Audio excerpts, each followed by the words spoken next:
வணக்கம்மா. இங்கிலீஷ் ஸ்ட்ரோக்லாம் படிச்சுட்டேன் மேம். ரொம்ப மறந்து போகுது. நம்ம எப்படி ஞாபகம் வைக்கலாம் அப்படிங்கிறதுக்கு உங்களுக்கு ஒரு சிம்பிளாக ஒரு மெத்தட் சொல்லித்தரேன்.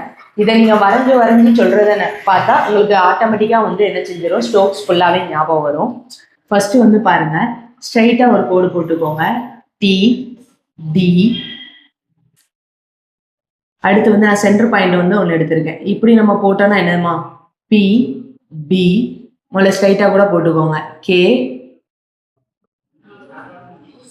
இது கே, அதுக்கப்புறம் என்னதுமா நம்மளுக்கு ஜி, அதுக்கப்புறம் ச்சு சிஹெச் போடுவோம்ல ச்சு. அடுத்து வந்து நம்மளுக்கு என்ன இருக்கு அப்படின்னா இங்க இருந்து இப்படி போடுறது எல், டவுன்வர்ட் ஆர், அப்புறம் என்னது அப்வர்ட் ஆர்.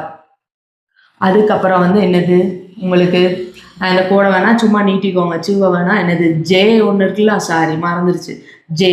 அதுக்கப்புறம் வந்து என்னது உங்களுக்கு எஃப். எஃப்ஏ வந்து என்னது, நீங்கள் இதே இதில் திருப்பி ஒரு தடவை போட்டு டார்க்காக போட்டிங்கன்னா என்னது வி. அதுக்கப்புறம் வந்து உங்களுக்கு என்னது இஷ். அதுக்கப்புறம் வந்து உங்களுக்கு வந்து என்னது இப்படி போட்டிங்கன்னா என்னது உங்களுக்கு ஒய்.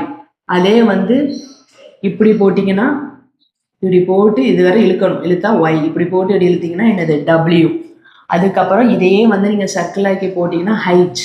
இங்கே ஒரு சர்க்கிள் போட்டு இப்படி போட்டிங்கன்னா என்னது இதுவும் ஹைச், டவுன்வர்ட் ஹைச். அதுக்கப்புறம் வந்து என்னது எம் என், இதை டார்க்காக போட்டிங்கன்னா இங்கு.